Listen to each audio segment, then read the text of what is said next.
তরুণদের বিক্ষোভে উত্তাল নেপাল। সামাজিক যোগাযোগ মাধ্যম ব্যবহারে নিষেধাজ্ঞা ও দুর্নীতির প্রতিবাদে তীব্র বিক্ষোভ চলছে দেশটিতে। সোমবার ৮ সেপ্টেম্বর দেশটির হাজার হাজার বিক্ষোভকারী নিরাপত্তা বাহিনীর বাধা উপেক্ষা করে রাজধানী কাঠমান্ডুতে অবস্থিত সংসদ ভবনে ঢুকে পড়েছেন। খবর রয়টার্সের। এদিন সংসদ ভবনে প্রবেশের চেষ্টা করলে বিক্ষোভকারীদের ওপর টিয়ার গ্যাস ও রাবার বুলেট ছুড়ে নেপাল পুলিশ। এ সময় গুলিও ছোড়া হয়।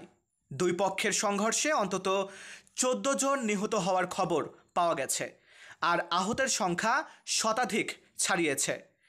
এদের মধ্যে অনেকজনকে হাসপাতালে নিয়ে যাওয়া হয়েছে। সম্প্রতি নেপালে সামাজিক যোগাযোগ মাধ্যম নিষিদ্ধ করে দেয়া হয়। গত ৪ সেপ্টেম্বর থেকে ফেসবুক, হোয়াটসঅ্যাপ, ইনস্টাগ্রাম, ইউটিউব সহ ২৬টি সোশ্যাল মিডিয়া প্ল্যাটফর্ম বন্ধ রয়েছে। সরকারের এই সিদ্ধান্তের প্রতিবাদেই মূলত এ বিক্ষোভ। বিক্ষোভকারীরা এই আন্দোলনকে জেনজি রেভলিউশন নাম দিয়েছে। পরিস্থিতি নিয়ন্ত্রণে আনতে কাঠমান্ডুতে আজ দুপুর থেকে কারফিউ জারি করেছে প্রশাসন।